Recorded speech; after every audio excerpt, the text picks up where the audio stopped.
Então, pessoal, a gente estava falando lá sobre os grupos fenóis e éteres, né? Nós já falamos sobre as funções oxigenadas iniciando com os álcools e os enóis. Agora a gente vai fazer a revisão da aula de hoje. Então, nós vamos entrar na nossa aula de número 10.2. Nessa aula, o que nós temos aqui? A definição de fenóis. São compostos que possuem uma ou mais hidroxila, lembrando que as hidroxilas é o OH, ligadas diretamente a um anel aromático. Aí o que a gente tem? Que o grupo funcional sempre vai ser esse daqui, ó. Onde eu tenho a hidroxila ligada diretamente ao anel aromático. Os fenóis mais conhecidos são esses três aqui, aonde vai variar de um para o outro a posição do grupo substituinte. Ou seja, a variação que nós temos aqui é da posição do metil. Aqui ele está na posição orto. Nesse daqui ele está na posição meta e aqui na posição para. Lembrando que a referência dessa posição para ser chamado de orto, meta ou de para diz respeito à diferença de localização em relação ao grupo principal, que nesse caso é a hidroxila. Então, a posição orto, nesse primeiro caso aqui, é porque o nosso grupo substituinte está bem aqui. Essa é a posição orto, essa aqui também é a posição orto. Nesse segundo aqui, ele é chamado de metacresol porque ele está na posição meta, que é aqui e aqui. E esse daqui, chamado de paracresol, é porque a nossa ramificação está na posição para, que é essa, referente a essa. Tranquilo? Então, aqui, para definir se é fenol ou não, você vai sempre observar a hidroxila aqui ligada diretamente ao anel aromático. Esse exemplo aqui do lado, observe, nós temos um ciclohexano, é um alcano de cadeia fechada. Então, ele não é um aromático, por isso, ele não é também um fenol. O que ele vai ser? Ele vai ser um álcool de cadeia fechada. Nós falamos também sobre éteres, que são compostos em que o oxigênio forma ligação simples com dois grupos orgânicos, ou seja, o oxigênio ele passa a ser um heteroátomo. Observe aqui, ó. Esse é o nosso oxigênio, fazendo ligação simples com o grupo orgânico que vem para cá. Depois desse carbono, pessoal, eu posso ter outros átomos de carbono. Mesma situação para esse lado aqui, ó. Depois desse carbono, eu posso ter outros átomos de carbono. Por isso que é dito que são compostos em que o oxigênio vai se ligar a dois grupos substituintes, um para esse lado e o outro para esse lado aqui, tá? Então, ele pode ser representado como o grupo funcional desta forma, onde esse R representa um grupo orgânico e esse aqui outro grupo orgânico. O menor representante da função éter é o metox-metano, ó. Então, significa que para um lado ele vai ter apenas um carbono e para o outro também. Ele também é chamado de éter dimetílico. No entanto, o éter mais conhecido é o etox-etano, que também é chamado de éter dietílico. O que significa? Que eu vou ter o oxigênio no meio. Para esse lado aqui eu vou ter CH2, CH3. E para esse lado aqui também, ó, CH2, CH3, éter dietílico. Bom, pessoal, essas foram as duas funções oxigenadas que nós vimos nessa aula de número 10, tá? Lembrando que a gente ainda tem mais funções para a gente conhecer, só que nós dividimos em grupos menores para facilitar o entendimento de cada função. Falamos na aula anterior dos álcools e dos enóis, fizemos atividade e agora a gente falou sobre fenol e éter e vamos fazer atividade. Na aula seguinte vamos falar sobre outros grupos funcionais oxigenados e assim a gente vai poder ir aprendendo com maior facilidade. Então, vai lá, faz a tua atividade, depois volta aqui para a gente fazer a correção dela juntos.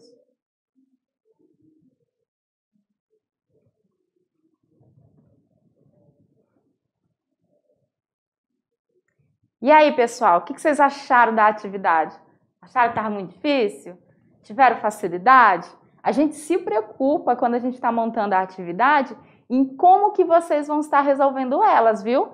Então, se em algum momento vocês estiverem, professor, eu acho que não está de acordo com todo o conteúdo da aula, vocês podem estar passando para a gente esse feedback que a gente vai estar aprimorando cada vez mais. No entanto, vamos lá para o nosso Tirando Dúvidas da aula de hoje. A nossa aula, como todo mundo sabe, falamos sobre fenol e sobre éteres, né? Então, na questão número 1, diz o seguinte: o éter dietílico é uma substância de conhecidas propriedades anestésicas, em laboratório de pesquisa largamente empregado como solvente. Assinale a alternativa que apresenta, respectivamente, sua fórmula molecular e outro possível nome para essa substância. Então, o que essa questão quer que a gente faça?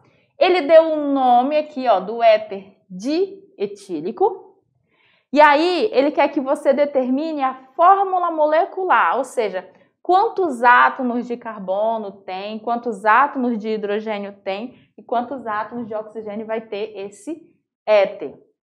E depois você vai dar o nome, o outro nome que nós podemos dar para esse éterzinho. E vai marcar a alternativa que apresente tanto a fórmula molecular correta quanto a nomenclatura correta para esse éter. E aí, o que vocês fizeram? Qual dessas alternativas vocês marcaram? Ó, um jeito mais prático de você fazer essa fórmula molecular é observando a estrutura pela nomenclatura. Lembra lá que quando a gente usa o di, significa que a gente está falando que alguma coisa aparece duas vezes? Então, aqui ele botou que é dietílico. Esse et aqui, ó, é o prefixo para 2 carbonos, né? Então, eu já posso ver pelo nome que eu vou ter um composto orgânico, um éter orgânico, né? Que vai apresentar 2 grupos etil. Então, eu vou ter o quê? Eu vou ter o oxigênio no meio. Para cá, eu vou ter 2 carbonos, tranquilo? Ó, dietil, né? Então, para cá eu também tenho 2 carbonos. Cada carbono desse, pessoal, vai fazer 4 ligações. Então, começando por esse primeiro aqui, ó, ele só tem uma ligação. Então, eu vou colocar quantos hidrogênios? 3. Esse aqui, ó, ele tem 1, 2 ligações. Então, para ele eu coloco 2, porque 2 mais 2 dá 4. Ele tem que fazer 4 ligações. O oxigênio já está certinho, ó, ele é um calcogênio, ele faz 2 ligações, tá ok. Esse outro carbono aqui, ó, ele tem uma ligação com o oxigênio e uma com o carbono da frente. Então, para ele, faltam mais 2. E o da ponta só tem uma ligação, então para ele a gente coloca 3. Como que você vai saber a fórmula molecular? Aí você vai vir. Quantos carbonos tem? Tem 1, 2, 3, 4. Então vai ser C4. Aonde tem carbono que aparece só 2 unidades de carbono, ó, você já elimina que ela não vai ser a certa. A gente já viu que ele apresenta 4 carbonos, tranquilo? Aí você vai contar os hidrogênios, ó. 3 com 2, 5. 3 com 2, 5. 5 mais 5 vai dar 10. Então, eu tenho H10. Quantos oxigênios nós temos? Só 1. E aí, você coloca só o oxigênio. Essa daqui, ó, é a fórmula molecular. Aí, a gente viu que a letra B apresenta 4 carbonos e 10 hidrogênios, mas não apresenta o oxigênio. Olha só, não tem oxigênio aqui. Então, ela está fora.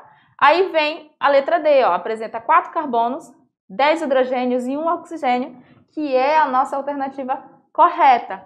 Qual é o nome dele? Ele também pode ser chamado de etoxetano. Quer ver? Ó, tem um comentáriozinho aqui, ó. Como ele botou lá dietílico, é porque apresenta etil e etil. E aí a gente contou e observou a fórmula molecular aqui, ó, que nós vimos lá certinho. E a nomenclatura. Lembra que a gente sempre pega o prefixo do menor e coloca ox, né? Então, etox. E o nome do maior, que no caso é etano. Fica etox, etano. Tranquilo? Espero que vocês tenham acertado essa questão.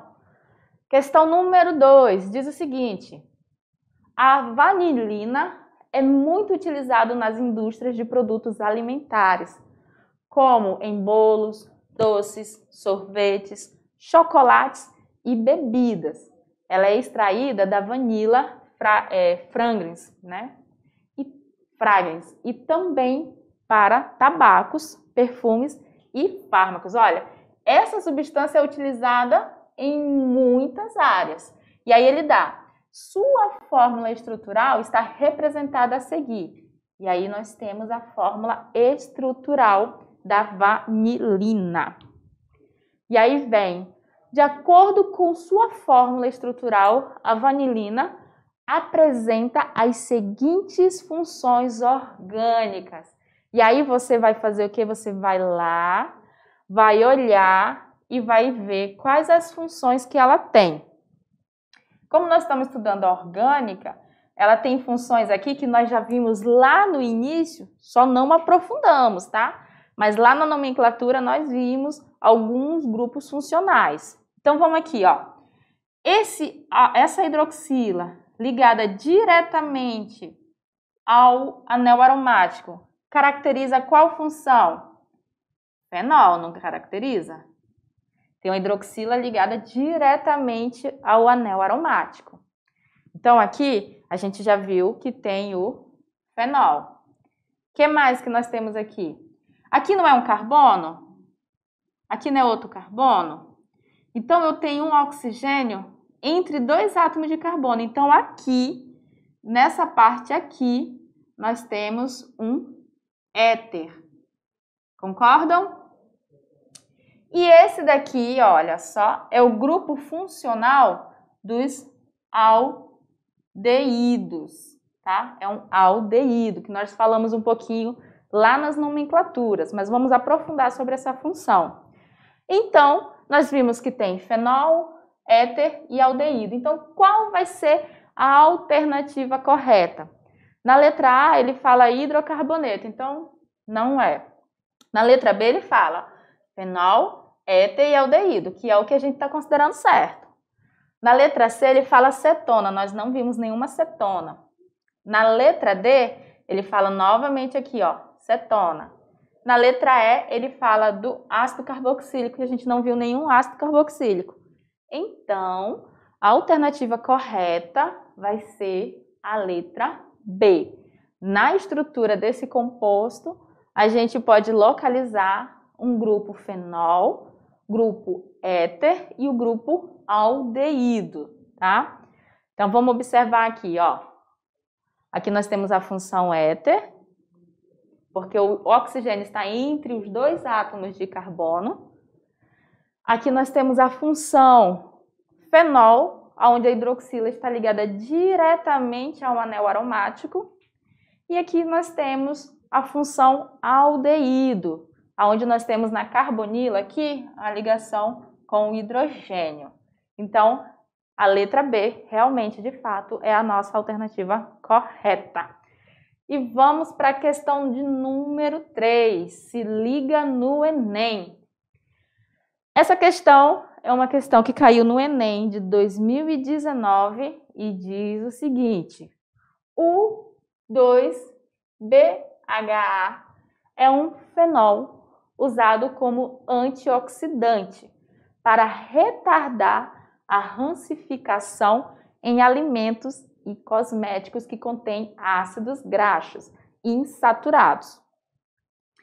Esse composto caracteriza-se por apresentar uma cadeia carbônica aromática mononuclear. Ó, mono, pessoal, quer dizer um único núcleo, né? Mononuclear. Apresentando o grupo substituinte ter-butil na posição orto e o grupo metox na posição para. A fórmula estrutural do fenol descrito é 2 pontos. E aí ele me dá várias fórmulas estruturais e a gente tem que determinar qual destas fórmulas aqui está de acordo com o enunciado, que é, todas elas estão, deixa eu ver, a letra A, B, C e D, todas elas apresentam uma cadeia aromática mononuclear, só tem um anel aromático. Mas a alternativa D, não. Por quê? Olha só aqui esse ciclo. Qual a diferença dele para os demais que estão aparecendo nas outras alternativas? Em todos os outros, nós temos um anel aromático, com as 3 ligações duplas. Ó. Na letra A tem as 3 ligações, na letra B, na letra C e ó, na letra D também. Mas, na letra E também. Mas a alternativa D, ele não é um anel aromático, porque ele não apresenta as ligações duplas conjugadas. Então, a letra D de cara, ela já está fora, porque ela não é aromática. Aí a gente volta lá no enunciado. O que ele fala? Ele fala que ele apresenta um grupo substituinte ter-butil. O but significa que são 4 carbonos, né? Ter-butil significa que ele tem um carbono terciário. Então, nesse aqui ou no outro, eu vou ter a ligação dentro com o meu anel aromático. É como se ele ficasse isso aqui, ó. Não liga pro meu desenho não, gente. Aqui é o anel aromático. E aí eu vou ter o carbono, carbono, carbono, carbono. São os 4, estão vendo aqui, ó? Só que esse carbono aqui é terciário, ele está ligado a 1, 2, 3. Então, ligado ao anel aromático, nós vamos ter um ter-butil. Aí, o que nós vamos fazer? A gente vai lá nas nossas alternativas e ver qual delas apresenta um grupo substituinte semelhante. Vamos lá ver? Aí, a gente vai olhar aqui, ó. Na letra A, nós temos 1, 2, 3, 4 átomos de carbono. Só que esse daqui, ó, essa conjunção aqui, quando a gente for expressar, ela vai ficar aqui, ó. CH2, CH, aí desse daqui vai vir CH3, CH3. Isso aqui não é um ter-butil, tá, gente? Não é. Aí, o que nós vamos ter? Por que não é? Porque esse carbono que está ligado ao grupo aromático não é terciário, ele tem que ser terciário, igual esse daqui, ó. Cadê? Esse aqui, ó. Esse aqui é terciário. Por quê? Porque se eu pegar essa ligação aqui e mostrar como é que ela está acontecendo, ela está assim, ó. Carbono ligado ao anel.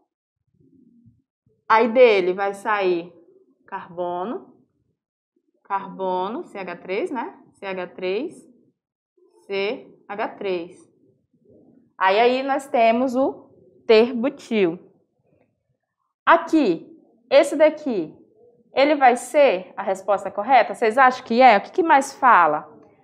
Fala que ele vai estar na posição orto e o metox na posição para. Posição orto não é essa daqui, ó. Essa é a posição meta. Posição orto é aqui. Então, a letra B está fora também.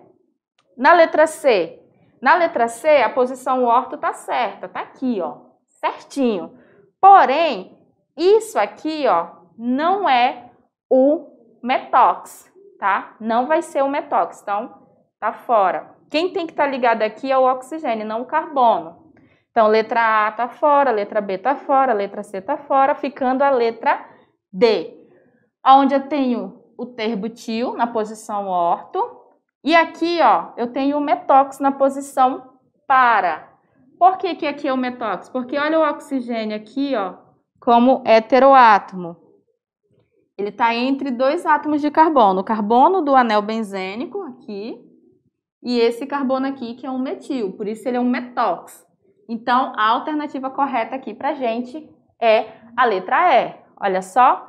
Aí nós temos o terbutil, ó, como é que ele fica quando a gente mostra todas as ligações. E aqui nós temos o metóx na posição para, por isso que a alternativa E é a alternativa correta. Eu entendo isso aí perfeitamente, que essa questão 3 foi um pouquinho mais difícil para vocês. Tranquilo, pessoal. O negócio é ir praticando e não desanimar. E lembrando que a gente tem mais aula e na próxima aula eu encontro com vocês também.